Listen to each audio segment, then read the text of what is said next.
아시다시피 저희 회사 내집마련TV 유튜브 채널 거기서 임직원들의 부동산 고민을 속 시원하게 해결해 드리고 있는 저랑 같이 호흡을 맞추고 계신 소장님 오늘 특별히 모셨고요. 매 눈으로 많이 봐주시고 질의응답해서 많이 도움을 받아가셨으면 좋겠습니다. 박수로 맞이해 볼게요. 소장님 나와주세요.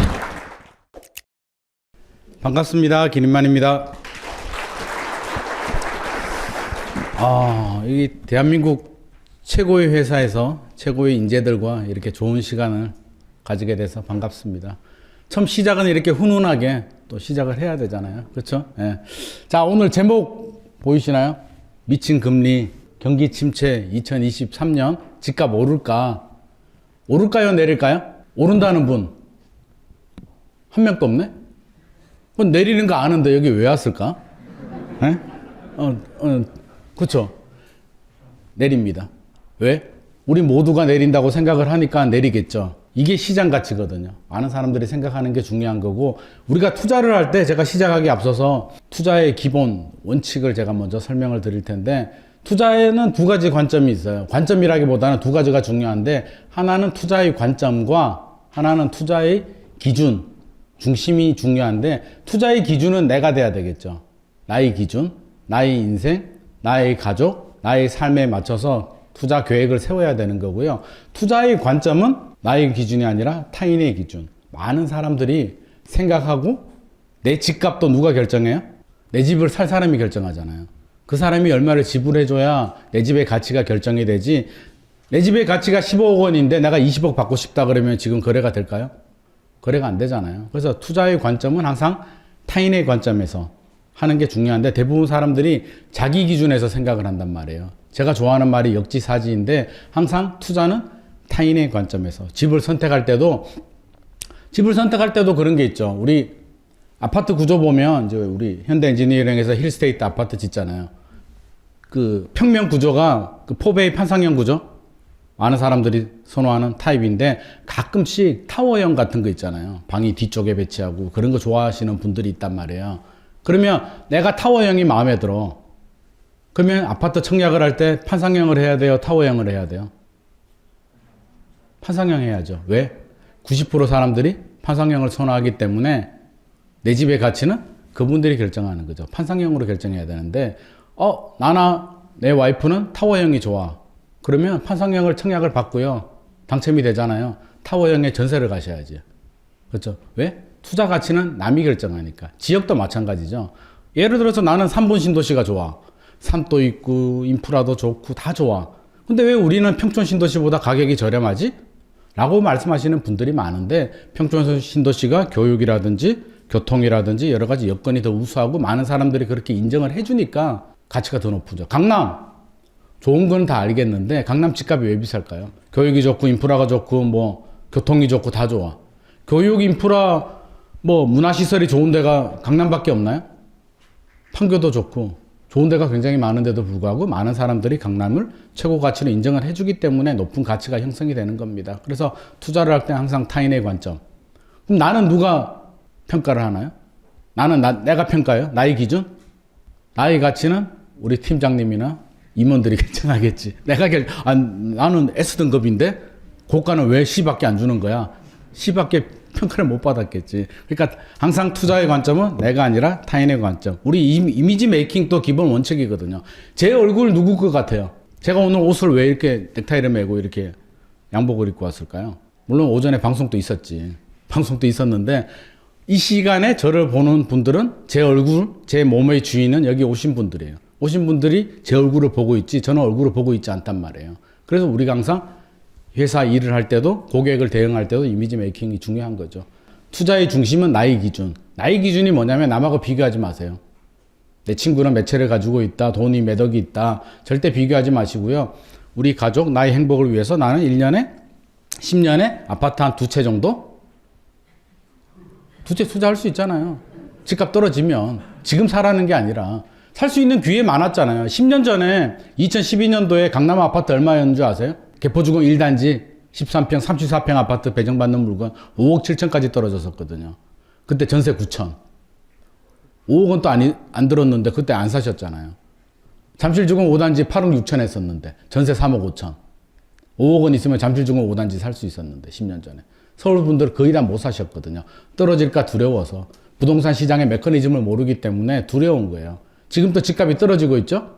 내년에도 떨어질 것 같죠? 두렵죠? 우리 모두 두려운데 영원한 끝이 없단 말이에요. 그래서 오늘 강의를 듣고 이 메커니즘을 알면 앞으로의 부동산 시장이 흘러가는 길이 좀 보이실 겁니다. 그래서 오늘 정확히 제가 몇 년도의 바닥이라고 제가 말씀드릴 수는 없어요. 그거 알면 제가 여기 있겠어요? 대나무 꽂아야지. 근데 그거는 몰라도 어느 정도의 바닥의 시그널이라든지 흘러가는 메커니즘은 제가 설명드릴 수가 있기 때문에 체크를 하셨다가 나중에 투자할 때 아파트는 시장 가치가 최고거든요. 아파트하고 상가는 전혀 달라요. 상가나 꼬마 빌딩이나 토지는 분석이 들어가고 논리적인 영역이지만 아파트는 시장 가치가 결정이 되거든요. 우리 감정평가할 때도 아파트는 비교 거래 사례법이라고 옆집이 거래가 되면 우리 집 아파트 가격이 올라가는 구조예요. 우리 집이 원래 10억 원이었어요. 10억 원인데 저녁 먹는데 와이프가 또는 남편이 여보 옆집이 11억 원에 거래가 됐대. 그 순간 11억이 되죠. 그쵸? 맞잖아요. 일주일이 지났어. 여보 집값이 오르나 봐. 13억이 됐대. 그러면 우리 집값은 그 순간 13억. 15억이 됐대. 15억. 근데 요즘 떨어지죠? 여보 옆집이 13억에 거래가 됐대. 그럼 우리 집값은 얼마? 그래도 15억. 왜? 아, 옆집은 금매겠지 뭐. 사정이 있을 거야. 왜? 사람 마음이 그렇거든요. 항상 유리한 대로 해석을 하거든요. 옆집이 여러 개가 13억에 거래가 되면 마지 못해서 13억으로 따라가는 거죠. 그래서 아파트는 이게 과학적이에요? 과학적이지 않아요? 말도 안 되는 거지. 말도 안 됨에도 불구하고 아파트 가치는 비교사례법으로 평가가 됩니다.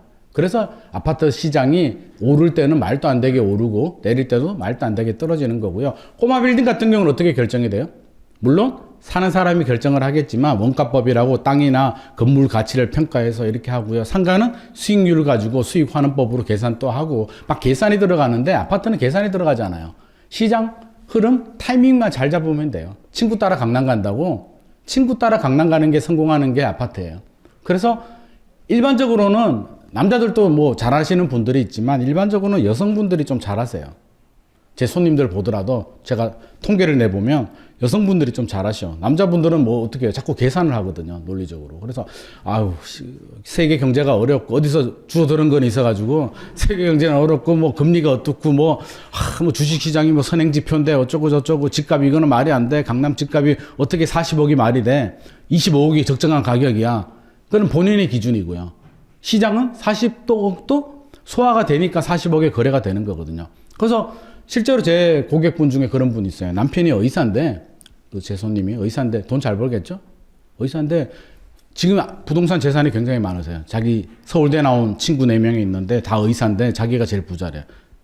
병원이 잘 되는 게 아니라 부동산 투자를 많이 해가지고. 어떻게 시작했냐니까 반포에 아파트를 사는데 병원 개업하면 힘들잖아요. 처음에 대출, 의사들도 대출 많이 받거든요. 대출 받아서 막 힘들어.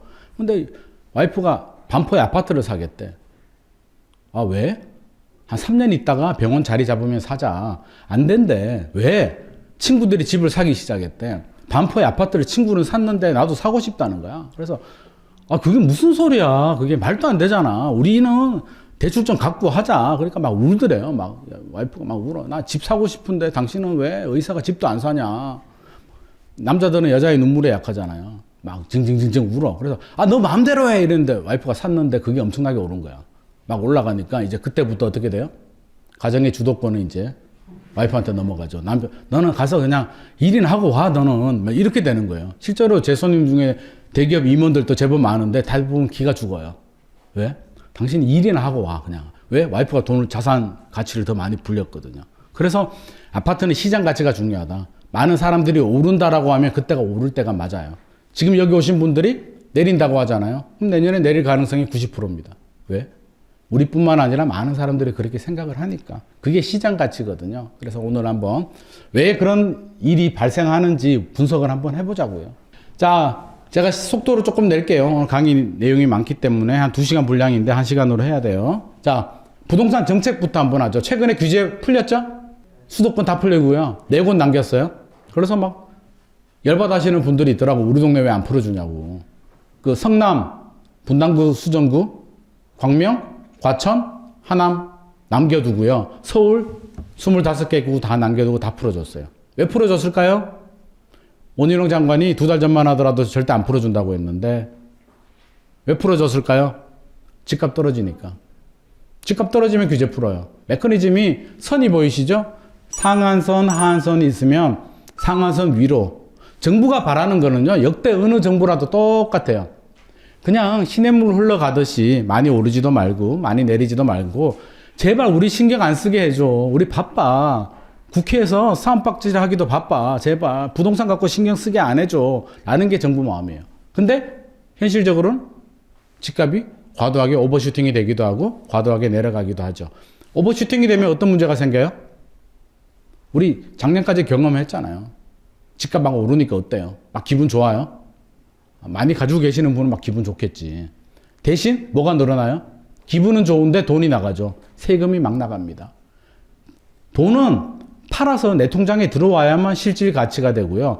부동산만 가지고 있으면 명목 가치만 올라가는 거죠. 막 하늘은 아는 것 같아요. 막 구름을 위로 막 걷는 것 같은데 알고 보면 돈이 술술술 빠져나가거든요. 재산세 나가죠. 종부세 나가죠. 그렇죠? 집 살 때 취득세 냈어야죠. 막 올라. 그래서 소비를 늘리거든요. 차 바꾸고 싶으면은요. 우리 남성분들 차 좋아하잖아요. 여성분들도 좋아할 수도 있는. 차 바꾸고 싶을 때 집값 오를 때 차를 바꾸자고 해야 돼요. 왜? 와이프도 붕 떠 있거든요. 자산 가치가 명목 가치가 올라갔단 말이에요. 우리 10억짜리 아파트가 15억이 됐는데, 그, 제네시스한테 뭐 뽑을까? 여보, 우리 차 5년 됐는데 한번 바꾸자. 그래, 바꿔. 이렇게 된다고요. 근데 타이밍을 놓쳤어. 지금 집값이 좀 떨어지죠. 15억 하던 집이 13억으로 떨어졌어요. 여보, 우리 차 한번 바꿀까? 어떻게 돼요? 이 인간이 정신이 있나 없나? 대출이자가 지금 2배로 나가는데, 이렇게 되는 거죠. 그렇죠? 그래서, 실질적으로 집값이 오르게 되면 이제 상대적인 박탈감, 집을 못 사신 분들은 상대적인 박탈감을 느끼고 그런 부작용들이 생기기 때문에 정부는 표를 얻어야 되니까 대한민국 국민의 50% 절반 정도가 냉정하게 따지면 자가 보유율이 한 60% 정도 되거든요. 그리고 주택 보급률은 100%지만 집을 가지고 있는 사람은 60%, 없는 사람은 40% 정도 되기 때문에 이게 표적으로 굉장히 중요해요. 그래서 정부가 적극적으로 개입을 하죠. 오버슈팅이 되면 규제를 많이 하게 되고요. 반대로 집값이 떨어지면 지금 같은 분위기, 왜 규제를 왜 풀어줬을까? 집값 떨어지게 되면 문제가 한두 개가 아니죠. 우리 현대 엔지니어링 지금 체감하고 있잖아요. 건설 경기 안 좋아지죠. 위기 관리해야죠. 건설 경기 안 좋아지고 또 정부는 지자체는 세수 감소하게 되고요. 자, 아파트 우리 이사하면은 뭐 바꿔요? 가구 바꾸고 가전제품 싹 다 바꾸잖아. 나는 왜 바꾸는지 모르겠는데 그거 다 바꾸잖아요. 이삿짐 업체, 1층 부동산 다 타격을 받게 됐죠. 조경업체들도 영향받고 협력회사들. 아까 우리 차 못 바꾸죠? 이제 제가 볼 때 내년까지 차 힘들 것 같아. 자동차 잘 안 팔릴 것 같아. 왜? 내수 경제가 침체가 되니까. 소비도 감소하게 되고요. 이런 부작용이 생기니까 정부는 적극적으로 개입을 할 수밖에 없습니다. 그래서 바닥 확인할 때까지 규제가 계속 풀릴 겁니다. 그럼 서울은 언제 풀리느냐? 수도권 외곽까지 풀렸잖아요. 시그널이 오죠. 7월달, 9월달, 11월 달에 지금 3번 풀어줬어요. 원래 주거정책심의위원회가 2번 열리는데 이번에는 한 번 더 했단 말이에요. 그럼 남은 지역 알려주죠? 어디? 이제 경기도 4곳, 다음 순서. 시장 상황을 보고 하락을 더하게 되면 다음 카드. 그 다음 서울, 규제지역은 3개가 있잖아요. 투기지역, 투기과열지구, 조정대상지역. 여러 가지 막 풀어주는데 그 정도는 우리 다 아시잖아요. 조정대상지역은 이제 기본적인 규제가 다 들어가고 투기과열지구는 플러스 알파 조금 더 무거운 규제가 적용이 되는데 투기과열지구부터 풀겠죠. 투기지역, 투기과열지구 풀고 서울 내에서도 어디부터 풀어요? 외곽부터. 규제를 할 때는 어디부터? 중심부, 강남부터 해서 퍼져나가잖아요. 마용성, 서울 외곽, 수도권, 지방. 왜? 집값이 그렇게 오르니까. 풀어줄 때는 반대로. 제일 마지막에 남은 게 어디? 강남. 강남의 조정 대상 지역이 언제 풀리느냐가 우리 바닥의 시그널 중에 하나. 그걸 눈여겨봐야 돼요. 강남 조정 대상 지역 풀리기 전까지는 우리 바닥 치지 않았습니다. 정부가 바라보는 강남은 어떤 애예요? 강남은 어떤 애예요? 저놈 새끼 저거 말도 안 들으면서 돈은 엄청 많아가지고 제가 오르면 다른 애들도 다 올라. 근데 나는 거기 살고 있어. 그게 강남이잖아요. 진짜 그렇잖아요. 그래서 강남을 규제를 푼다는 얘기는 정부가 얼마나 급했으면 강남만큼은 안 풀고 싶은데 강남도 풀어줘야 될 정도면 주택시장이 굉장히 많이 침체가 됐다는 거죠. 그러니까 우리가 지금 경기도 많이 풀렸다고 막 흥분할 게 아니라 강남이 언제 풀리는지를 봐야 돼. 강남이 안 풀리면은 주택시장이 본격 하락을 한 게 아니에요. 바닥을 안 지나갔단 말이에요. 우리가 산이 높으면 골이 깊잖아요. 골이 깊으면 뭐가 있어요? 다음 산으로 가려면 어디로 가야 돼요? 이게 슈퍼맨 아니잖아요. 타 넘고 갈 수 없잖아. 골짜기 내려와서 골짜기 지나서 다음 산으로 올라가잖아요. 그 골짜기가 바닥이란 말이에요. 그 바닥의 신호 중에 하나가 강남의 조정 대상 지역이 풀리느냐가 첫 번째 시그널이 됩니다. 그런데도 집값이 계속 떨어져. 그러면 아마 내년에 DSR 풀 거고요. 지금 사실 LTV 풀어준 거 아무 효과 없어요. DSR에 잡혀 있잖아요. 물론 현대 엔지니어링 정도 되면 DSR 걱정 안 할 테지만 대부분 사람들은 걱정이 되거든요. DSR 풀어줘도 안 되면 뭐 나와요? 2013년도에 나온 거 있잖아요. 박근혜 정부 때 나온 거. 양도세 특례. 5년간 양도세 면제 나온단 말이에요. 5년 동안 양도 차익에 대해서 세금 하나도 안 내. 도장 탁 찍어줘요. 계약서에 도장 하나 딱 찍어준단 말이에요. 저는 받았는데. 딱 찍어줘. 그러면 그 집은 5년 동안 올랐는 거에 대해서 양도세 하나도 안 내고요. 5년 지나도 지난 시점부터 양도세를 내는데 양도세 중과세도 적용되지 않아요. 주택수에서 빠져버린단 말이에요. 엄청난 혜택을 주게 되죠. 취득세 연구이나 이런 거 나온단 말이에요. 그래서 그런 거 나올 때 진짜 바닥. 국토부 캐비넷 얘기하잖아요. 규제를 할 때는 국토부 캐비넷, 국토부는 완전 AI잖아요. 규제하라고 하면 하나씩 꺼내서 하나씩 적용하고 풀 때는 하나씩 빼거든요. 가장 강력한 카드가 5년간 양도세 면제예요. 양도세 특례. 이거 나오면 나올지 안 나올지는 몰라요. 이거 나오면 정부가 할 수 있는 카드가 이제 더 이상 없어요. 양도세 특례 나오면 그때는 그냥 들어가셔야 돼요. 부모님 돈 좀 있으면 부모님 돈 좀 빌리든지 처가댁 돈 좀 빌리든지 남편 비자금 좀 털든지 어떻게 해가지고 주택수를 늘려야 돼. 그때는. 근데 지금은 아직 그럴 때 아니죠. 저는 절대 다주택자 뭐 투기하라는 말은 안 하는데 그럴 때는 좀 공격적으로 하셔도 된다는 거죠. 양도세 특례 나올 때. 그게 부동산 바닥 시그널 두 번째입니다. 자, 과거 정부 보면 이게 중요하지 않으니까 넘어갈게요. 우리가 뭐 진보면은 규제하고 보수면은 뭐 규제를 풀어준다 그러는데 전혀 맞지가 않고요. 집값이 떨어지면 규제를 풀고요. 올라가면 규제를 강화해요. 공교롭게도 노무현 정부 때 집값이 오르니까 규제를 했고요. 문재인 정부 때 집값이 오르니까 규제를 한 거죠. 우연의 일치예요. 규제 제일 많이 푼 정부가 누구? DJ. 김대중 정부 때. IMF 때문에 다 풀어버렸잖아요. 진보였는데. 토지공개념 적용한 대통령이 누구예요? 지금 토지공개념 아시죠? 지금 토지공개념 얘기 나오면 어떻게 돼요? 콩사탕이냐 막 난리 나잖아. 근데 토지공개념 한 대통령이 노태우 전 대통령이에요. 군부정부. 일기 신도시 누가 만들었어요? 노태우 대통령. 왜? 집값 잡으려고. 그러니까 그거는 이념하고 상관없어요. 집값 오르면 무조건 규제해야 되고요. 제가 대통령이 돼도 규제해야 되고요. 집값 떨어지면 규제 다 풀어줍니다. 그거는 어느 누가 되더라도 똑같습니다. 다음 대통령이 되더라도. 그래서 우리가 그것만 알면 부동산 정책은 뻔히 보여요. 지금은 내년에 지금 분위기면 당연히 풀어야죠. 서울 풀고요. 남은 지역들 풀고 대출 규제 풀고 계속 풀릴 거예요. 안 풀린다는 얘기는 집값이 안 떨어진다는 얘기죠. 멈춰버렸으면. 또 반등하면 다시 많이 오르면 또 규제하죠. 뻔해요. 그래서 그것만 알면 부동산 정책에 대해서는 더 이상 걱정할 필요가 없어요. 오, 사진 또 붙었네? 저 사람이 로베스피에르예요. 막스밀리앙 로베스피에르인데 우리 여성분들 좋아하는 거. 그러니까 마리 앙뚜아네트인가? 루이 16세? 단두대에 목을 팍 프랑스 혁명으로 친 사람인데 자기도 목이 날아갔죠. 왜? 정책으로 시장을 컨트롤하려다가 실패를 했죠. 그때는 우유가 중요했거든요. 모든 프랑스 국민은 우유를 먹을 권리가 있다. 말도 안 되는데. 그래서 뭘 했어요? 낙농업자를 불렀단 말이에요. 요즘 우리 같으면 서울우유, 남양우유, 매일유업을 불러가지고 우유값 내려라 그랬어요. 내릴까요? 안 내릴까요? 내리면 내가 손해보는데 아파트값 내려라는 거하고 똑같잖아요. 건설사 분양가가 너무 높아. 현대엔지니어링 사장님 불러서 반값 아파트 하래. 해요? 안 해요? 하면 망하잖아. 그래서 안 해. 근데 그냥 안 한다고 할 수는 없잖아요. 루이 16세 목을 쳤는데 무섭잖아요. 그래서 우유 사료값이 비싸. 근초를 공급하는 사람들이 가격을 안 내려서 우유값을 못 내리겠어요 라고 한 거예요. 그러면 피에르가 이제 열받죠. 야, 그 재료상 사료 너희들 들어와봐. 니들 때문에 우유값 못 내린다는데? 라고 하니까 그 사람들이 뭐라 그래요? 싫은데? 내리면 우리 망하는데? 라고 해서 부르질러 버려요. 근초를. 다 태워버린단 말이에요. 그러면 어떻게 돼요? 우유값이 폭등하죠. 이렇게 망하나 저렇게 망하나 다 태워버렸어. 그 우유값이 폭등해서 귀족들만 우유를 먹게 됐단 말이에요. 그게 단적으로. 그래서 사실은 정책으로 집값을 잡을 수는 없어요. 근데 정책이 나올 수밖에 없어. 오를 때도 몇 년 걸렸어요? 문재인 정부 5년 동안 규제했잖아요. 내릴 때도 마찬가지예요. 지금 규제가 한두 번 나온다고 해서 주택시장이 그렇게 쉽게 잡히지 않습니다. 그래서 이게 랠리로 가면 3년 이상 갈 수도 있어요. 물론 대외적인 파도가 있어서 V자로 떨어지면 V자 반등을 할 수도 있고요. L자로 갈 수도 있고요. U자로 갈 수도 있는데 반드시 지나가야 되는 길은 우리가 알 수 있는 건 1년인지 3년인지는 우리가 알 수가 없어요. 알 수가 없는데 우리는 바닥의 시그널만 알고 있으면 된다는 거죠. 그래서 바닥의 시그널을 제가 앞에서 2개 설명드렸고요.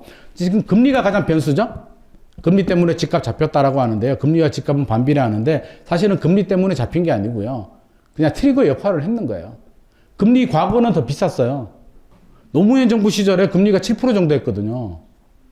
5%대 금리 받으면, 대출 이자 받으면 잘 받았다고 제가 막 박수 쳤거든요. 그때 아파트 분양받았었는데. 그때는 왜 집값 올랐을까요? 지금은 왜 떨어질까? 그 2가지 이유가 있죠. 하나는 시대 흐름이 달라요. 그때는 그 김영삼 정부 시절에 90년대 집값이 안정되다가 IMF 때 폭락을 하면서 저평가가 됐단 말이에요. 상승 에너지가 많이 축적된 상태에서 막 올라가던 시기였고요. 지금은 그런 시기가 아니에요. 이제 떨어질 때가 됐단 말이에요. 떨어질 때가 됐는데 금리 인상이 되니까 트리거 역할을 했던 거고요. 2번째는 지금 금리에 우리가 취약한 구조예요. 이거 굉장히 중요한 문제인데 2006년도, 2007년도에 마포 34평 아파트가 한 5억, 6억 정도 했거든요. 지금 몇 억이에요? 마포에? 15억, 20억 하잖아요. 3배 정도 올랐거든요. 그때 대출을 50% 받았으면 3억 정도, 2, 3억 정도 대출 받으면 많이 받았다고 하던 시절인데 지금은 15억짜리 50% 받으면 대출 7, 8억씩 받잖아요. 금리가 올라가게 되면 우리 소득이 15년 만에, 10년, 15년 만에 우리 소득 몇 배 올랐어요? 현대는 많이 올려줬나? 아니, 회사 옮기는 거 말고 여기서 승진해가지고 10년 동안 3배 올랐나요? 연봉 3배 오르기 쉽지 않을 텐데. 그쵸? 3배 올라도 얘기 안 하겠지. 나는 올랐는데 이렇게 생각하시는 분이 있을 수도 있어. 자, 그러니까 소득 대비 집값이 많이 올랐단 말이에요. 지금 감당할 수 없는 수준까지. 대출의 영향을 받죠. 같이 5%라도 그때 3억 빌렸을 때의 대출 이자와 지금 7억 빌렸을 때 대출 이자 자체가 다르고요. 3번째 가장 문제. 최근에 전세 가격이 떨어지잖아요. 전세가 왜 떨어져요? 원래 전세 안 떨어지거든요. 전세는 입주 물량이 나올 때 떨어진단 말이에요. 우리 실수요자들이 들어오는 시장이기 때문에 전세는 안 떨어짐에도 불구하고 떨어져. 최근에. 왜? 금리의 영향을 받기 시작했거든요. 2009년도 이전만 하더라도 전세는 대출이 없었어요. 자기 돈으로 내고 자기 돈으로 받아서 금리가 올라가든 안 올라가든 상관이 없었는데 2009년도 이후에 전세자금 대출이라는 제도가 도입이 되거든요. 요즘 이제 전세 대출 안 받고 전세 가시는 분 계세요? 손 들어도 돼요. 나 우리 아버지 돈 많아가지고 한 10억 빌려줬어. 뭐 이런 분들.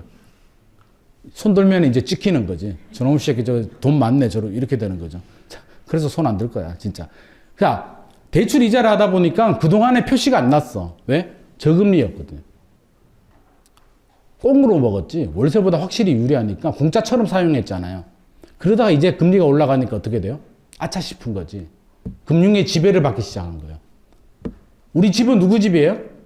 진짜 실소유주는 누구예요? 우리 집의 실소유주. 은행이잖아. 잘 아시네. 전세금의 실소유주는 은행. 이제 은행이 위에서 줄을 매달아 가지고요. 집주인하고 세입자들이 다 춤추고 있는 거예요. 인형놀이.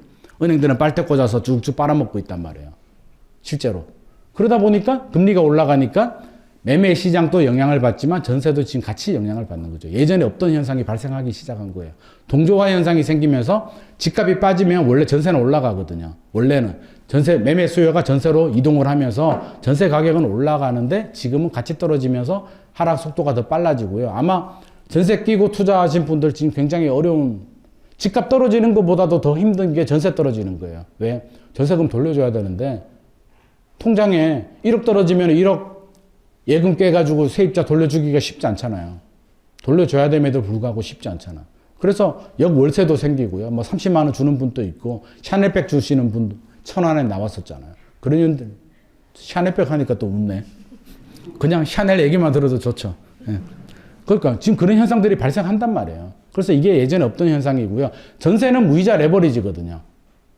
매매 가격을 밀어 올리기도 하고요. 하락을 받쳐주는 그 받침대 역할을 해주는데 지금 그게 무너지니까 최근에 더 힘들어지고 있는 그런 상황입니다. 이런 상황을 좀 알고 있어야 돼요. 자, 금리 언제까지 올라가느냐? 제가 볼 때는 저도 뭐 미래는 모르지만 최근에 조금 괜찮은 시그널이 나오고는 있지만 과거 사례를 보니까 미국이 한 5%까지는 갈 것 같더라고요. 지금 4%죠? 1% 정도 더 올라갈 가능성이 있고요. 미국이 1% 더 올라가면 우리도 4%까지는 올라갈 가능성이 있습니다. 그래서 최대 1% 더 올라갈 수 있겠다. 지금 우리가 3%잖아요. 그러면 우리 자금 계획은 어떻게 세워야 돼요? 우리가 말하는 리스크 관리는 뭐예요? 영원히 고금리로 갈 수는 없는데 우리가 생각하는 리스크 관리 기다려야죠. 기다리는데 몇 년?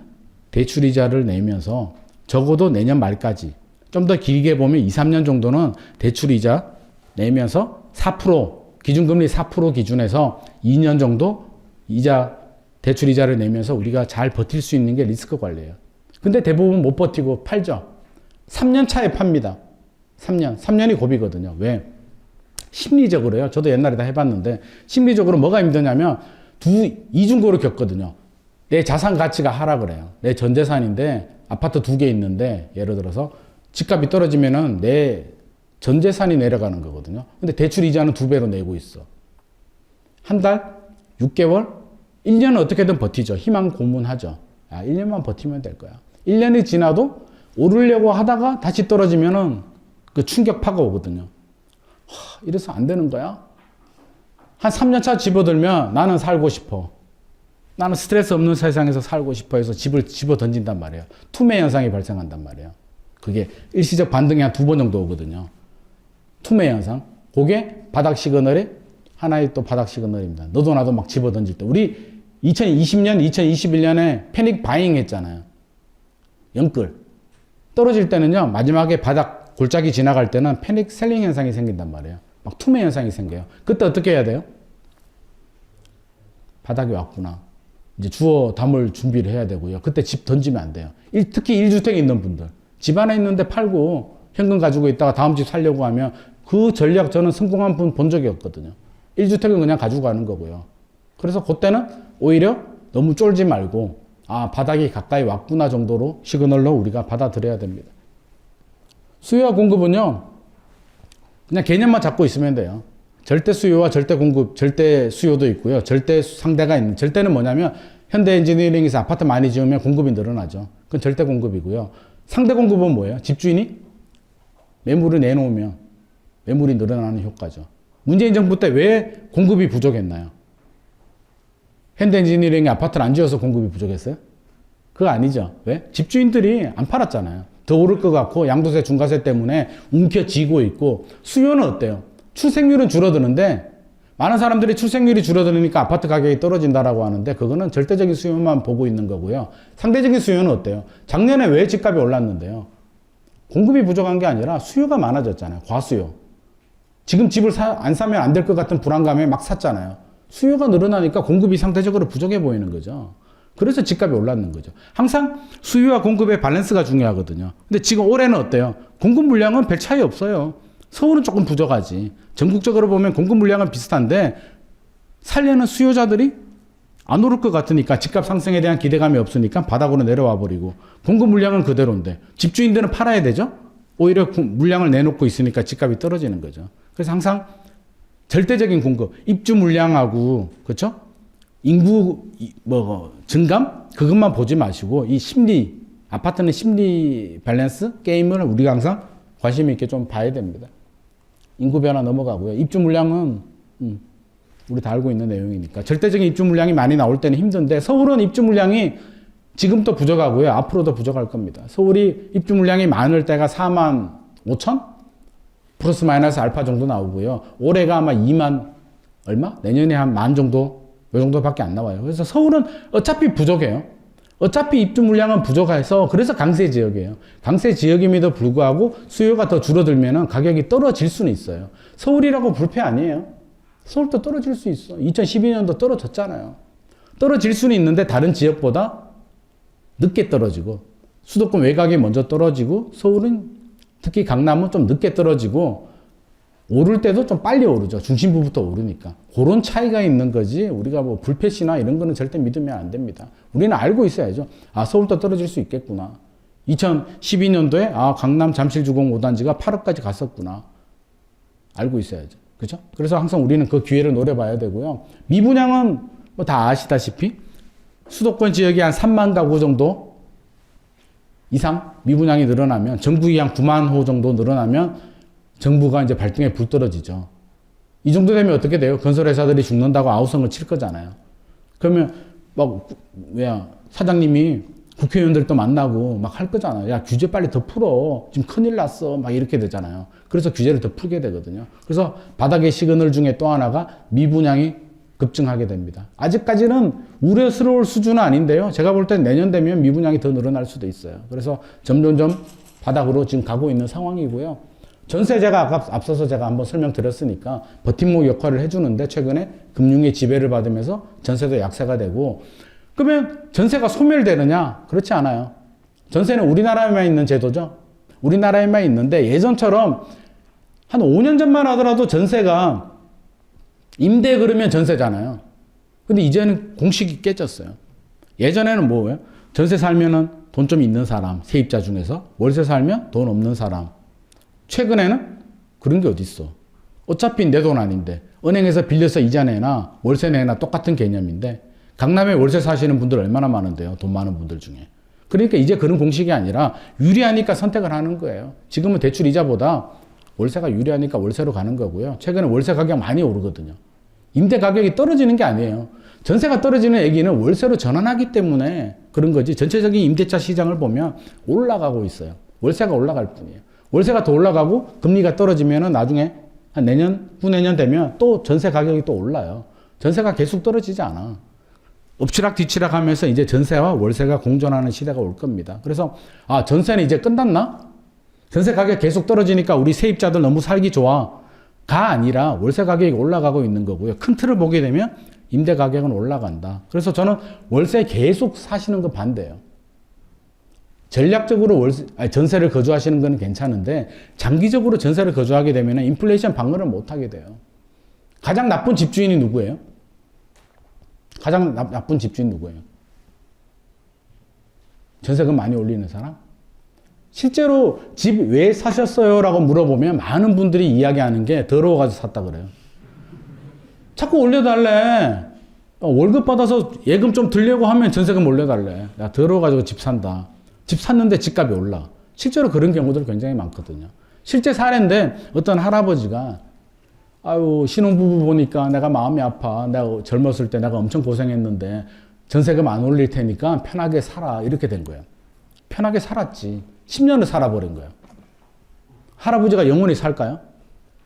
할아버지가 돌아가신 거야. 10년 후에. 그럼 할아버지 아들은 어떻게 할까요? 그치. 우리라고 생각해 보세요. 우리. 항상 역지사지 해야 되거든.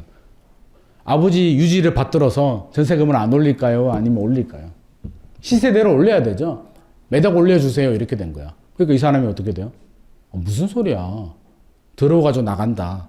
나가니까 어때요? 10년 동안 전세 가격도 이렇게 올라가 있고 매매 가격도 이렇게 올라가서 그 사람은 기회비용을 다 놓쳐버린 거죠. 진작에 집을 샀어야 되죠. 그러니까 전세는 전략적으로 지금 같은 시기에는 괜찮을 수도 있어요. 뭐 3기 신도시 분양을 받기 위해서 아니면 바닥을 조금 더 확인하기 위해서 전세 거주하시는 거는 괜찮은데 나는 집 사는 건 뭐 내 스타일이 아니야. 뭐 이거는 물론 뭐 본인 스타일이 아니면 강요할 수는 없는데 항상 내 집 마련. 주택은 보험이라고 저는 생각하거든요. 우리 자동차 보험 왜 가입해요? 무사고인데? 저는 무사고거든요. 그래도 가입하는 이유가 언제든지 문제가 생길 수도 있으니까. 아파트도 마찬가지죠. 인플레이션 방어는 해야죠. 인플레이션 방어가 뭐예요? 화폐 가치가 떨어지거든요. 인플레이션 때문에. 우리 집에 우리 월급 많이 받죠? 현대인지니어링 월급 많이 주잖아요. 대기업인데. 집에 10억 원 정도 다 있잖아요. 5만 원짜리로 10억 원씩 다 넣어두잖아. 진짜 있나 보네? 막 웃네. 그러니까 금고에 돈을 넣어둔 거야. 10억 원을 넣어두고 깜빡했어. 바빠가지고 회사 업무가 너무 많아가지고 10억 원을 까먹고 있었다가 생각이 난 거예요. 10년 후에. 아차! 나 10억 원을 넣어뒀지. 돈을 꺼내면 명목 가치는 10억이지만 실질 가치는 7억 4천만 원으로 떨어지는 거죠. 화폐 가치가. 아파트는 실물 자산이죠. 그럼 어떻게 돼요? 10억 아파트가 13억, 14억 올라가는 게 사실은 오르는 게 아니라 인플레이션 방어한 거예요. 전세 살고 있으면 7억 4천이 된 거죠. 그러니까 아파트가 10억 아파트가 10년 만에 20억에 가면 실제로는 10억이, 명목 가치는 10억이 올랐는데 실질적으로 올랐는 건 한 6억 정도? 그 정도밖에 안 올랐단 말이에요. 그 정도는 아니고. 그러니까. 그래서 이게 전세 살면 인플레이션 방어를 못 한다는 게 그런 의미예요. 장기적으로 우상향한다는 이야기 많이 듣잖아요. 아파트 가격은 불패는 아니고요. 장기적으로는 우상향하는데 그걸 쪼개서 보게 되면 7년 정도 상승하다가 3년 정도 조정이 되다가 이런 흐름을 보이는 거죠. 그래서 올라갈 때는 두세 배 오르고요. 떨어지게 되면 30에서 50% 정도 떨어진단 말이에요. 고점 대비 30에서 50% 정도 떨어지는 게 또 바닥 시그널 중에 하나예요. 떨어져요. 서울도 떨어져요. 50%까지는 안 떨어질 수도 있어요. 50% 떨어지는 곳은 어떤 곳이냐면 최악의 바닥이 왔을 때 재건축 재개발이 좀 많이 떨어져요. 재건축 재개발 안 떨어질 것 같죠? 새 아파트가 되고 서울에서 얼마나 귀한데 투자 1순위인데 그럼에도 불구하고 주택시장이 바닥이 되고 투자 심리가 위축이 되면 재건축 재개발이 떨어지는데 왜냐하면 재건축 재개발은 투자 수요가 많이 유입이 되거든요. 재건축 재개발 아파트에 들어가서 살고 계시는 분 계세요? 손 안 들겠지. 왜? 거주 만족도가 굉장히 낮거든요. 농물 나오는데 누가 살고 싶어? 대부분 세입자들이 산단 말이에요. 세입자들이 전세금을 많이 줄까요? 농물 나오는데? 진짜 살고 있나 보네. 막 웃네. 네. 농물 나오는데 전세금 많이 지불하고 싶어요? 안 하고 싶잖아요. 그러니까 전세 가율이 낮은 거예요. 예전에 개포 아파트가 10억 원 할 때 전세가 9천만 원이었거든요. 그러다 주택시장이 침체가 되니까 어떻게 돼요? 그 부족한 걸 은행 대출로 다 메웠는데 대출 이자가 늘어나고 집값이 떨어지니까 집주인들이 못 견디고 파는 거죠. 투자 수요가 많이 유입이 되고 전세 가율이 낮기 때문에 바닥이 왔을 때는 재건축 재개발이 한 50%까지 떨어질 수도 있습니다. 일반 아파트들은 그렇게 떨어지지 않아요. 왜? 전세 가율이 한 60에서 70% 정도 되기 때문에 떨어져도 많이 떨어져도 한 30% 정도? 그 정도 떨어지는데 전세 가율이 약한 그럴 수는 있죠. 전세 가격은 많이 안 올랐는데 서서히 올라가는데 뭐 개발 호재 때문에 오버슈팅이 된 지역들 있잖아요. GTX 호재 때문에 많이 올랐던 지역들. 그런 지역들은 하락폭이 좀 더 클 수도 있어요. 의왕, 송도 뭐 이런 지역들은 최근에 30% 이상 떨어진 곳들 나오잖아요. 많이 올랐기 때문에 떨어지는 거예요. 요거 체크할 때는요. 천장 효과라고 있는데 상급지 지역이 있거든요. 지역마다 등급이 있잖아요. 강남, 잠실이 아무리 좋아져도 서초구 강남구보다는 좋아지기 힘들잖아요. 그렇죠? 판교가 좋아져도 그래서 잠실이 좋잖아요. 뭐 광교 신도시가 아무리 좋아도 판교 신도시보다 좋아지기 힘들잖아요. 동탄 신도시가 아무리 좋아도 아무리 좋나? 아무튼 뭐 아무리 좋아도 광교 신도시보다 좋아지긴 힘들잖아요. 이 등급이 있단 말이에요. 의왕의 푸르지오인가 무슨 새 아파트가 한참 오를 때 18억까지 갔었거든요. 분양가가 5억 몇천 했었어요. 무슨 푸르지오. 3배 이상 올랐단 말이에요. 자, 의왕에 GTX가 들어오는 아파트 18억 주고 살래요? 아니면 고독 그라시움 20억 주고 살래요? 고독이 낫겠죠. 당연히. 왜? 그래도 서울의 강남 4구인데 비교 대상이 아니잖아요. 그 얘기는 뭐예요? 의왕이 오버슈팅이 됐다는 얘기죠. 그래서 최근에 조정이 많이 됐죠. 11억, 12억까지 떨어졌는데 그게 저는 정상으로 보는 거죠.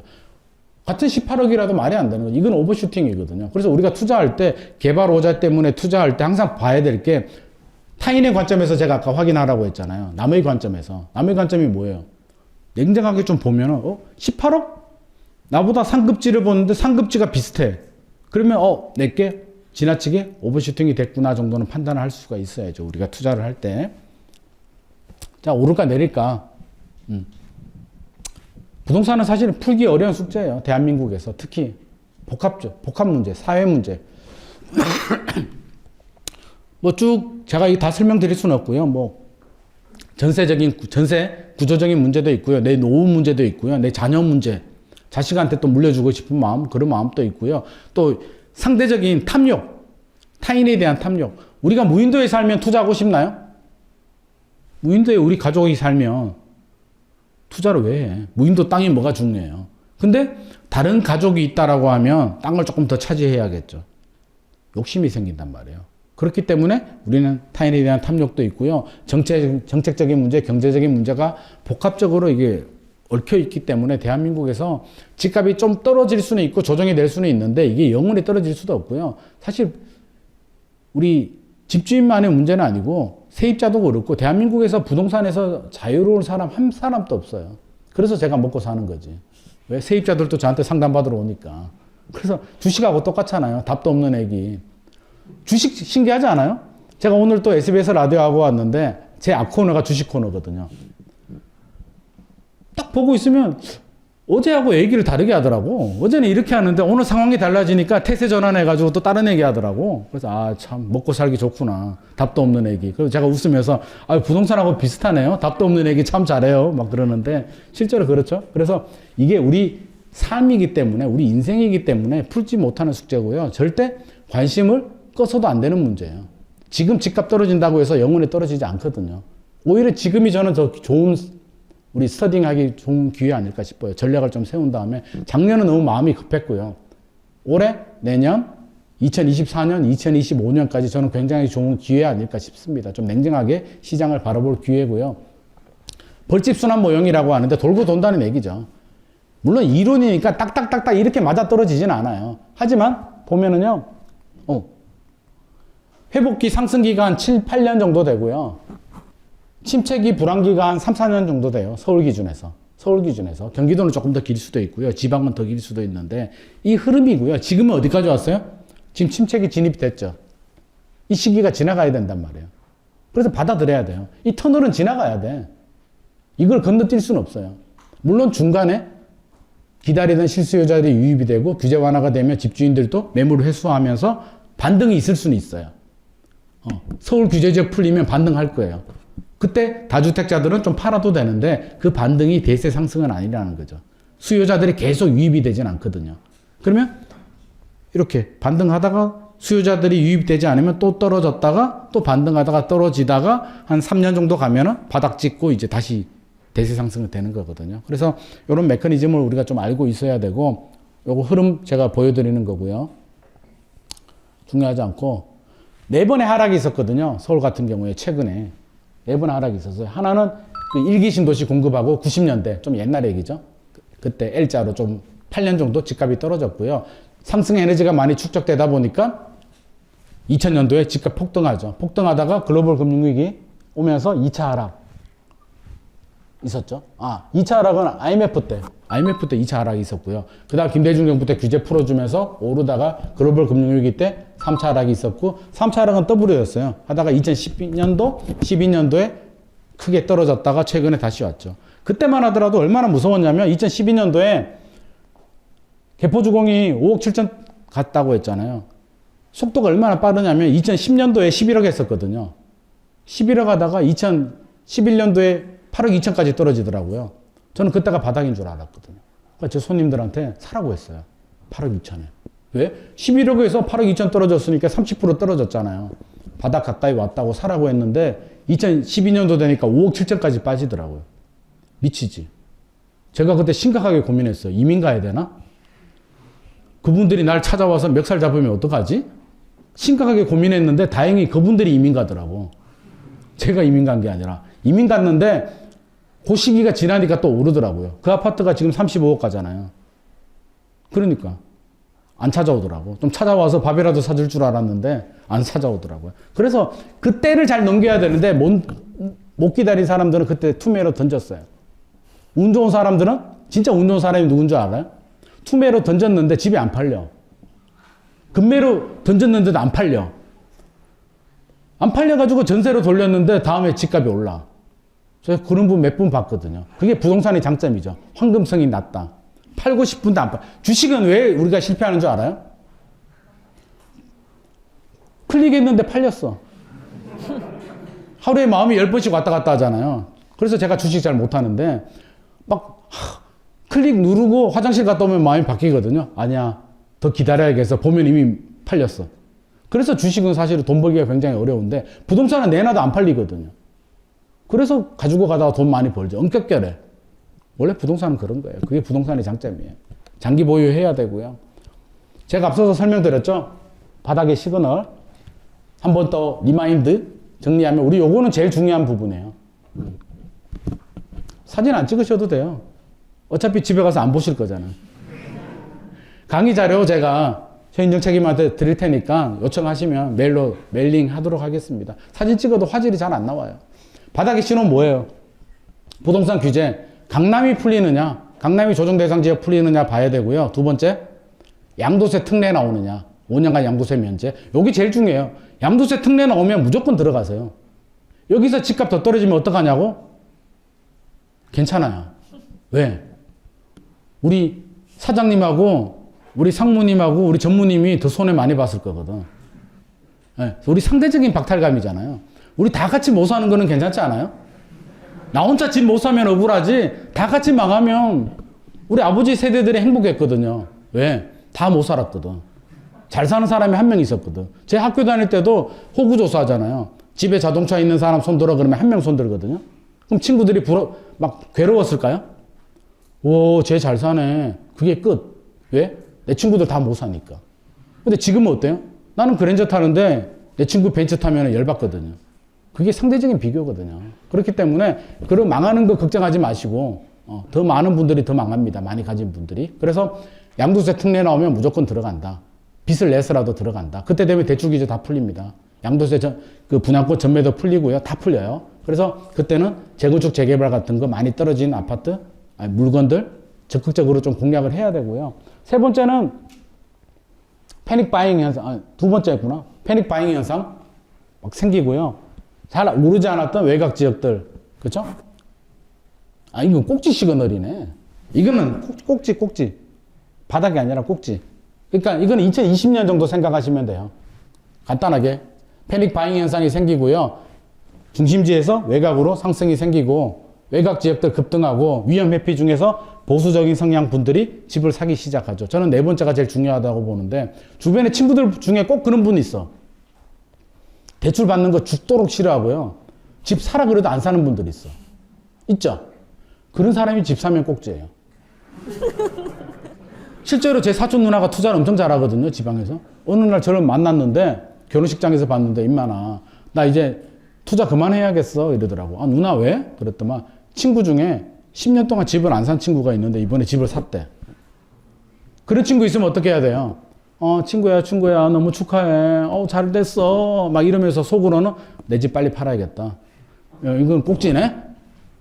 그래서 우리 사촌 누나가 지방에 계시는데 팔고 서울에 부가연의 아파트를 샀거든요. 타이밍 기가 막히잖아요. 이게 복부인의 그 촉이 친구한테서 답을 얻는 거죠. 그러니까 주변에 그런 분들이 집을 사기 시작하면 기다리다가 마지막에 막차 탄 거예요. 그분들은. 그래서 이런 현상들이 생기고요. 반대로 이제 저점의 시그널들은 서울, 강남이에요. 강남 조정대상 지역으로 풀리느냐, 양도세 특례 나오느냐, 특례 나오면 무조건 들어가야 되고요. 고점 대비 30에서 50% 정도 떨어지느냐, 패닉 셀리 현상이 생기느냐, 미분양이 급증하고 분양권 중에서 마이너스 P가 나옵니다. 계약금 포기하거나 손해보고 파는 물건들. 특히 신도시 같은 경우에. 지금 신도시 많이 발표되잖아요. 그게 나중에 문제될 수 있어요. 2기 신도시. 위례 신도시도 미분양이 났었고요. 동탄 2 신도시 엄청났죠. 동탄 2 신도시는 2013년도에 원정 투자 엄청 들어왔거든요. 지방에서. 찍기. 계약금 10%에 골프장 조망이 나오는 아파트가 프리미엄 2천만 원. 골프장 조망이 안 나오면 마이너스 500만 원. 마이너스 500만 원은 계약금에 500만 원 빼고 주는 거예요. 돈 받고 하는 거란 말이에요. 더 심한 경우는 계약금 포기 물건들도 나오거든요. 그럼 3억 원 아파트에 계약금 10% 포기 2억 7천만 내면 아파트 주인이 되는 거죠. 뭐 이런 현상들이 생긴단 말이에요. 지금 신도시 발표 많이 하잖아요. 신도시는요, 집값이 고점일 때 발표되고요. 10년 동안 10년 걸리거든요. 10년 사이에 집값이 꺾이잖아요. 분양하고 입주할 때 집값이 바닥 지난단 말이에요. 그래서 지금 인천 계양 신도시 내년에 분양한다라고 하잖아요. 제가 볼 때는 걸릴 가능성이 높죠. 그러면 그때 무주택자들은 줍줍할 수 있는 기회들이 올 수도 있습니다. 그래서 앞으로 좋은 기회들 많이 올 수도 있기 때문에 우리 눈여겨봐야 되고요. 요거는 제가 중요하죠. 집값 폭락하면 어떻게 하느냐. 많은 분들이 걱정하잖아요. 집값 폭락하면 어떻게 할까? 그럴 가능성은 없지만 우리가 잘못해서 폭락할 수도 있고요. 대외적으로. 이번에 폴란드에 미사일 하나 떨어져서 난리 났잖아요. 서울에 미사일 하나 10방 떨어지면 어떻게 될까요? 아니, 그럴 가능성은 없지만, 우리 어떻게 해야 돼요? 열방 떨어지면. 생각 안 해보셨어요? 난 그런 생각 막 하는데, 어떻게 해야 될까? 열방 떨어지면은요, 제가 팁을 알려드릴게요. 열방 떨어지면은 일단에 강남에 가요. 강남에 가서 금매가 나올 거잖아요. 집주인이 막 도망갈 거잖아. 그러면 얼른 계약을 하고 중도금도 넣어야 돼요. 나중에 해약금에 의한 해제가 될 수도 있기 때문에 중도금을 넣으면 일방적으로 해약을 못 하거든요. 계약금, 중도금을 넣고 금매로 잡아. 반값에. 잡고 이제 피난을 가는 거죠. 차 타고 가면 막혀요, 안 막혀요? 길이 막혀서 가지도 못해. 우리 추석 때 설날에 못 가잖아요. 그럼 뭐 타고 가야 돼요? 자전거 타고 가야지. 오토바이 타도 기름 떨어지면 어떡해. 어디로 가요? 피난 어디로 가야 돼요? 부산? 부산 가면 죽어요. 공산당이 어디로 내려오는데 경부고속도로 타고 부산으로 내려가잖아요. 그러니까 휴게소 털고 음식 먹으면서 내려가는 게 그 북한 전략이에요. 실제로. 그건 너무 엄청난 전략 아니에요? 그러니까 우리는 경부고속도로 타면 안 돼. 그럼 어디로 가야 돼요? 부산 가면 죽어. 어디로 가야 돼요? 안동으로 가야 돼, 안동. 6.25 때도 안동에 공산당이 안 왔대. 안동에 뭐 있어요? 하회마을 있잖아, 하회마을. 세계문화유산. 안동 찜닭하고. 공산당에 찜닭 먹으러 갈까요?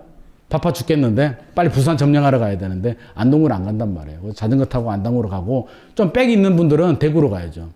주한미군 가족이 대구에 직결해 가지고 일본으로 튀거든요. 그러니까 그거 빽 써가지고 비행기 얻어 탈 수 있는 사람은 대구로 가시고 빽 없는 사람은 안동으로 가서 저하고 만나면 돼요. 계약서 하나씩 들고 나중에 올라가서 잠금 쳐야 되니까. 그런 일 안 생기겠죠? 우리는 미국하고 중국 애들이 허락 안 해주면 전쟁 못 하기 때문에 그런 현상 안 생기는데 IMF 때 집값 많이 떨어졌잖아요. 두려워요. 떨어지면 사야지 하는데 막상 떨어지는 칼날 못 잡죠? 바닥의 시그널을 확인해야 되고요. 진짜 폭락하는 상황이 오면 뭘 해야 되냐면 10년 동안 실거래가를 쭉 확인해 보세요. 전산이 살아있으면. 확인한 다음에 10년 동안 최저 가격 정도로 떨어지면 사셔도 돼요.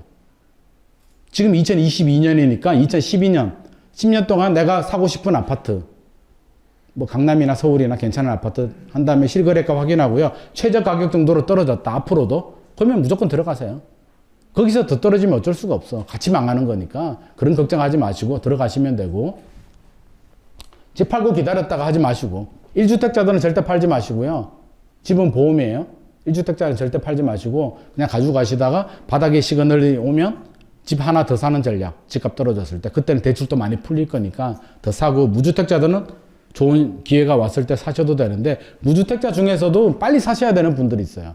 자녀 교육이나 뭐 결혼이나 부모님 복양 때문에 그런 분들은 나 바닥까지 못 기다리겠어 라고 하시는 분들은 적어도 금리 인상이 멈추고 서울이 규제 지역 정도 풀리고 그렇죠? 고점 대비 한 20% 정도 떨어지는 수준에서 들어가세요. 그러다가 좀 더 떨어지면 그건 어쩔 수가 없는 거고요. 잘 살다 보면 좀 더 떨어졌다가 올라갈 수도 있으니까 우리가 100% 바닥을 확인할 수는 없어요. 그래서 투자할 때 절대 완벽하게 하려고 하지 마세요. 어떻게 완벽하게 해? 우리가 사람인데. 그러니까 적당하게 떨어졌다가 적당하게 오를 때 팔면 돼요. 10년에 저는 5년만 투자하면 된다라고 보거든요. 10년 내내 투자할 수는 없잖아요. 10년에 5년씩만 투자해도 여기 오신 분들 앞으로 투자 기회가 몇 번 남았나? 그쵸? 한 30년, 40년씩 남았잖아요. 1년에 2번씩. 그러니까 10년에 2번씩만 투자해도 앞으로 8번에 10번 정도 투자 기회가 남아있잖아요. 그 정도면 충분히 먹고 살 수 있지 않아요? 뭐, 한 100채 사시려고? 100채 사서 뭐 하게요? 그 관리하기가 얼마나 어려울 텐데. 그러니까 투자는, 물론 100채가 관리할 수 있는 분들은 그렇게 하셔도 되고요. 그게 안 되시는 분들은 본인만의, 제가 아까 투자의 관점은 타인의 관점이지만 중심은 나의 중심이잖아요. 절대 비교하지 마시고. 한국 사람들하고 외국 사람하고 차이가 뭔지 아세요? 실제로 그 연구 결과가 있었어요. 연구 결과가 뭐냐면 게임을 시켰는데 한국 사람들하고 외국 사람하고 행복을 느끼는 포인트가 달랐대요. 한국 사람들은 언제 행복했을 것 같아요? 에? 뭐? 그렇죠. 돈을 벌긴 버는데 내 친구보다 내가 돈을 더 땄을 때. 그때 행복을 느끼고 외국 애들은요. 그냥 내가 돈 땄을 때. 포인트가 다르잖아요. 100원, 1000원, 만원을 벌어도 내가 벌면 기분 좋은 거고 한국 사람은 내가 10만원 벌었는데 내 친구는 12만원 벌면 기분 나쁜 거야. 그러니까 투자는 그렇게 하면 안 된다는 거예요. 나의 기준에서 내 친구하고 비교하지 마시고 어차피 우리 이 세상은 공평하지 않아요. 뭐가 공평해? 오래 사는 사람도 있고 부모님 잘 만나서 잘 사는 사람들도 있고요. 공평하지 않아요. 그냥 인정하고 그냥 나 혼자 우리 가족끼리 잘 살면 되는 거예요. 그래서 절대 남하고 비교하시면 안 됩니다. 오늘 강의 여기까지고요. 뭐지? 뭐 질의응답 네. 있다라고 하더라고요. 주셨던 거를 좀 정리를 해봤는데 고민위원이 안 보셨어요. 이거 제일 위에 있는 질문 누가 하셨는지 이거 모르겠는데 했어요. 네, 네. 풀었어요. 고민이 뭐니 해서 했고요. 그리고 여러 가지 많아요. 혹시 지금 여기서 하실 수 있는 간단한 답변이 다 간단해요. 안 되네? 다 바로 지역주택조합 가급적이면 안 하시는 게 좋고요. 오래 걸려요. 오래 걸리기 때문에 그래요? 잘 알아보고 하셔야 되고 네. 청약시장 분위기 과열되지 않는 시점에 쓰고 싶은데 이거 그거 어떻게 청약- 알아? 네? 그걸 어떻게 알아? 여기 답변은 주고 가셔야죠. 네. 그냥 좀 더 기다려 보시고요. 청약하시는 분들은 저는 계속 하셔도 돼요. 어디에 하느냐가 중요한데 택지지구 있잖아요. 신도시는 무조건 하시고요. 신도시 실패한 적이 한 번도 없어요. 신도시는 무조건 하세요. 그러다가 더 떨어지잖아요. 마이너스 P 나오면 하나 더 사시면 돼요. 신도시는 그렇게 가는 거예요. 신도시 실패한 적은 없어요. 근데 작년처럼 선당후공 아무데나 막 집어넣지 마시고 서울이 아니면 무조건 신도시로 가시고요. 서울은 좀 다른 개념이죠. 자금이 되면 둔촌주공 질문 하나 있더라고요. 어디 갔어? 네. 둔촌주공 할만해요? 안 할만해요? 할만하죠. 둔촌주공 현대도 하잖아. 안 한 거 아닌가? 현대 건설이 들어가구나. 3,890만 원인가 확정됐죠? 분양가 평당? 비싸요, 사요? 사요. 그쵸? 아니, 사지 않아? 둔촌에 평당 3,800이면 저렴하잖아요.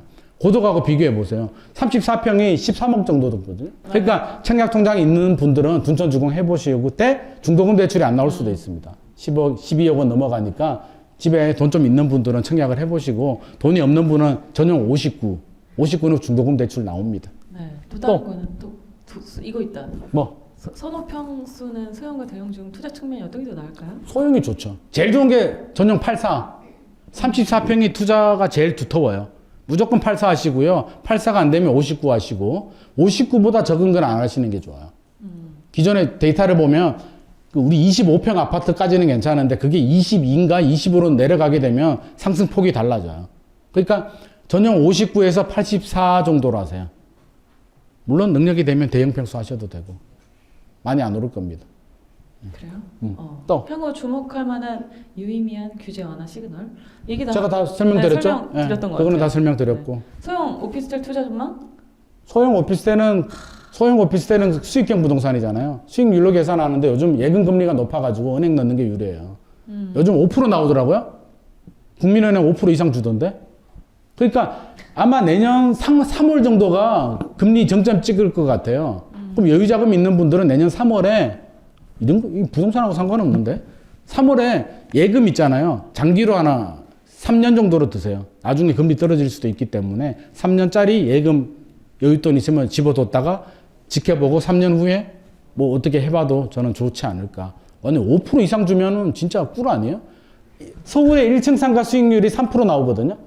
대출 이자 내고 3% 월세 받아가지고 남는 거 하나도 없습니다. 그러니까 하지 마시고 혹시 와이프나 남편이 상가 분양하시는 분 계세요? 제가 하지 마라 그랬다고 하지 마시고 아무도 손 안 들 것 같은데. 은행에 넣는 게 유리합니다. 지금은. 그러니까 여윳돈 있으면 은행에 좀 넣어두셨다가 시장 상황 모니터링 하면서 접근하면 좋을 것 같습니다. 우주택자는 그럼 뭐 내년 정도는 뭐 투자해도 괜찮다. 내년 정도는 무조건 사라. 지금까지 강의 못 들은겨.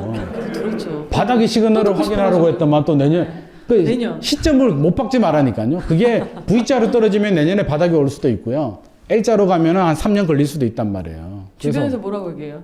이렇게 많이 만나시잖아요. 네. 네. 주변에서 뭐라고 가장 얘기를 많이 하는지. 기다려봐라고 하죠. 무조건? 아니 오늘 강의 못 들었는겨. 바닥의 시그널 1시간 동안 알았어요. 얘기했더만 자꾸 그러네. 알겠습니다. 그게 1년이 될지 3년이 될지는 모른다고요. 좀 지켜보고 아까 제가 했잖아요. 실수요자들 자녀 교육이나 부모님 봉양 때문에 하시는 분들은 바닥까지는 기다리지 마시고 먼저 들어오되 한 20% 이상 떨어진 물건 하시고 기다려도 되는 분들은 은행에 예금 넣고 좀 기다렸다가 바닥 시그널을 확인하고 들어가셔도 우리 인생 길잖아요. 내년에 쓰러지면 어떡해. 그건 본인 사정이고. 그러니까 우리 인생 기니까 좀 길게 보자고요. 투자할 때 조급증은 버리셔야 돼요. 길게 보면 앞으로 기회가 8번 남아있다니까요.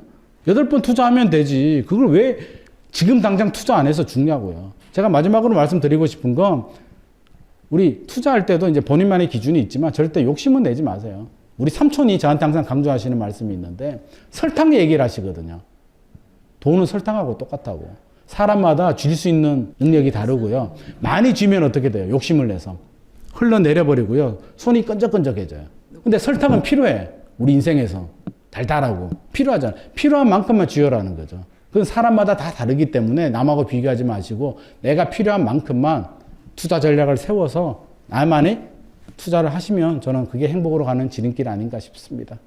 저기 오늘 혹시 지리 손 역시 없을 것 같아요. 질문하셔도 돼요. 네. 네. 어차피 기억 못하니까. 네. 어디요? 잠깐만요. 마이크 갈게요. 파주에. 잠깐만요. 운정. 네. 당첨이 됐어요. 그 당첨됐을 당시에는 이제 주위 아파트 시세가 높아가지고 이제 굉장히 좋았었는데 최근에 고민이 많아진 게 주위 아파트 시세가 많이 떨어지다 보니까 이 사전 청약의 그 분양가는 명확하지 않고 그게 상대적으로 이제 높아져가는 느낌이라 좀 고민이 있거든요. 고민 되겠네. 네. 고민 되죠. 그게 사전 청약의 문제거든요. 우리 과거 MB 정부 때도 사전 청약이 있었는데 사전 청약 했어요. 했는데 성공한 데가 강남밖에 없어요. 나머지 지역들은 다 포기했습니다. 주변 집값이 떨어지니까. 살아남은 데가 강남만 살아남았거든요. 이번에도 저는 그럴 거라고 봅니다. 사전 청약이 사실은 먼저 아랫돌 빼서 먼저 주는 기회거든요. 근데 사실 분양가도 애매해가지고 지금 분위기라면 더 떨어질 수도 있어요. 아직 본청약 안 하셨잖아요. 본청약 아직 내후년에 본청약입니다. 그러니까 아직까지 기다렸다가 본청약 시기에 답 안 나오면 포기하셔도 돼요. 그러니까 아직까지는 답 내지 마시고 시장 상황을 봐야죠. 사전 청약의 장점 중에 하나가 그거잖아요. 안 되면 포기하고 나중에 본청약 다른 거로 하면 되죠. 사전 청약을 또 할 수는 없는 거잖아요. 근데 본청약 포기하고 본청약은 할 수 있거든요. 차라리 3기 신도시, 고양 창릉하고 3기 신도시가 어디예요? 하남 교산, 남양주 왕수, 고양 창릉, 부천 대장, 인천 계양, 이번에 김포 한강 뭐 발표됐는데 빼고 그 정도잖아요. 그러니까 여기가 서울이면은 고양 창릉을 하든 하남 교산을 하든 그런 건 눈여겨 보셔도 좋죠. 일단은 좀 지켜보세요. 본청약까지는. 또 마이크 갈게요. 잠깐만요. 막 물어보세요. 날이면 날마다 오는 기회가 아니에요. 예, 소장님 아까 그 저점일 때 바닥일 때 재개발이나 재건축도 빠진다 그랬잖아요. 예. 혹시 지금 그 용산의 그 효창동이랑 원효일가 혹시 역세권 시프트 이런 거는 혹시 어떻게 보시는지 좀. 지금 예. 아직까지는 완전히 빠지진 않았을 텐데 생각보다 많이 안 빠졌을 텐데요. 가격이. 예. 그래서 지금 당장 필요하세요? 아니요, 보고만. 그러니까 한 시간 동안 못 들었는겨. 좀 기다렸다가. 그러니까 바닥을 치면 재건축 재개발이 더 빠진다. 절대 안 빠질 것 같죠? 2012년도, 11년도에 마포 아현이 얼마나 빠졌는데 1억 갖고 투자했는데 동대문, 이문도 1억 가지고 투자하고 나중에 걔들이 더 많이 빠질 수도 있다고요. 물론 안 빠질 수도 있겠죠. 뭐 내려가는 척 하다가 뭐 금리가 갑자기 금리 인하가 되고 정부가 규제를 다 풀고 뭐 여러 가지 상황이 되면 뭐 반대의 현상이 생길 수도 있는데 그것까지 우리가 예측할 수 없는 거고요. 지금 흐름을 본다면 추가 하락 가능성도 있기 때문에 조금 더 지켜보는 것도 지금 당장 아직 금리 인상이 해결된 것도 아니잖아요. 그러니까 지금은 좀 더 지켜봐도 좋을 것 같습니다. 서울 불패 아니에요. 떨어질 때 되면 떨어집니다. 또 그러니까 아파트 보통 보다 보면은 예. 급지라고 해서 뭐 1급지, 2급지 이렇게 나눠지는데 예. 예를 들어서 같은 급지 안에서도 대장 아파트가 있고 좀 떨어지는 아파트가 있잖아요. 예. 보통 근데 대장 아파트가 좀 더 빨리 오르고 좀 덜 떨어지고 하는데 예. 3급지에 이제 꼬리 쪽에 있는 아파트랑 2급지의 대장 아파트 중에서 어떤 거를 먼저 사는 게 좋을지 그게 정답이 있나? 그냥 일반적으로 그게 사실 지역마다 상급 자급지를 나누는 건 조금 애매하긴 하지만 애매하죠. 일반적인 경험으로 그러면 봤을 때 우리가 예를 들면 서초구에 꼬리를 하느냐 잠실에 대장을 하느냐 그 차이라는 말이에요. 예를 들어서 그때 어느 정도 가격이 비슷해진다면 어느 걸 하는 게 나을지가 좀 궁금했습니다. 야, 그거 진짜 고민되겠는데. 이게 사실 좀 모호하긴 한데 저는 아까 제가 말씀드린 뭐 서초구의 안 좋은 아파트보다는 저는 잠실에 좋은 아파트 할 것 같습니다. 그래도 그 지역의 랜드마크고 먼저 반응을 하고 강남이 오르면 얘도 따라 움직이는데 물론 뭐 정도의 차이는 있고 가격 비교 다 해봐야 되잖아요. 분석을 해봐야 되는데 지금 여기서 다 분석할 수는 없고요. 분석하는 건 우리 고민이 뭐니 보면 잘 나옵니다. 우리가 많이 했기 때문에 그거는 좀 따져봐야 돼요. 실거래가 몇 프로 정도 올랐는지 공시가격 대비 어떻게 되는지 여러 가지 분석을 좀 해봐야 되고요. 단순하게 꼬리가 좋으냐 뭐 머리가 좋으냐 이렇게 해버리면 그 너무 단편적인 OX만 강요하는 거기 때문에 사실 그거는 정 궁금하시면 고민이 뭐니 질문을 주시든 저한테 이메일로 주시든 아파트 이름을 콕 찍어주면 제가 답변 드리겠습니다. 주로 그쪽이 많네. 네. 2030년 되면은 그 서울 아파트가 언제요? 2030년. 2030년? 그때까지 내가 살아있을까? 네, 말씀하세요. 통계 자료 보니까 네. 서울 아파트 한 70%가 그 재건축 30년이 넘는 아파트들이 70% 되더라고요. 네. 그러면은 1기 신도시 재건축이랑 제가 봤을 때 겹칠 것 같고 그때 사이클은 좀 상승일 것 같은데 그 테마가 재건축이라면은 그다음 그 수익률을 높이려면은 재개발 물건이 좋은지 아니면 재건축 물건이 좋은지. 재개발, 재건축, 저는 둘 다 좋다고 생각을 하는데요. 2030년, 그러면 2040년 되면 다 재건축하게. 근데 허용 연한이 된다고 해서 다 재건축, 재개발이 되지 않아요. 그건 옛날에 저층 아파트들이나 내재 가치라고 하거든요. 용적률이 낮고, 그쵸? 개포중구 가치 5층이야. 용적률이 낮고, 대지 지분이 많은 곳들이야 오래되면 거의 재건축이 되는데, 최근 90년대, 2000년대 이후에 지은 아파트들은 대부분 용적률이 250% 이상 찾아 먹었기 때문에 40년이 지난다고 쉽지 않아요. 그때 되면 우리나라 정책도 바뀔 거예요. 지금도 이제 제가 볼 때는 1기 신도시가 거의 마지막 그게 될 것 같은데 아마 우리나라도 이제 패러다임을 바꿔야 될 거예요. 재건축, 재개발이 우리나라만 있거든요. 30년이 지나서 개발한다는 건 말이 안 돼요. 제가 지난번에 일본 가서 미팅해 보니까 깜짝 놀라더라고요. 아니, 콘크리트를 50년 써도 되는데 한국은 왜 30년 만에 바꾸는 거야? 그동안에는 그게 많이 없었거든요. 근데 지금 이 많은 아파트를 다 재건축, 재개발 할 수는 없고요. 지금 사업성 좋은 곳들은 정해져 있잖아요. 목동이 용적률이 110에서 150% 정도 되거든요. 목동하고 상계주공하고 몇 개 남은 재건축 단지들, 그리고 서울 도심에 한남 뉴타운 포함해가지고 재개발 구역들 몇 개 있잖아요. 그래서 가급적이면 서울 위주로 재건축, 재개발은 저는 유망하다고 보여지고요. 앞으로도 대체할 곳은 없다라고 봐요. 근데 모든 아파트라고 할 수는 없습니다. 2000년대 이후에 지은 아파트들은 사업성 안 나올 겁니다. 그래서 2030년 너무 길어요. 너무 긴데 지금 그렇게까지 생각하지는 마시고요. 몇 년이야? 8년 후잖아. 그 전에 투자 기회 와요. 2030년까지 안 갑니다. 제가 볼 때는 길어야 2025년에서 6년 사이에 우리가 투자해야 될 시기가 올 거예요.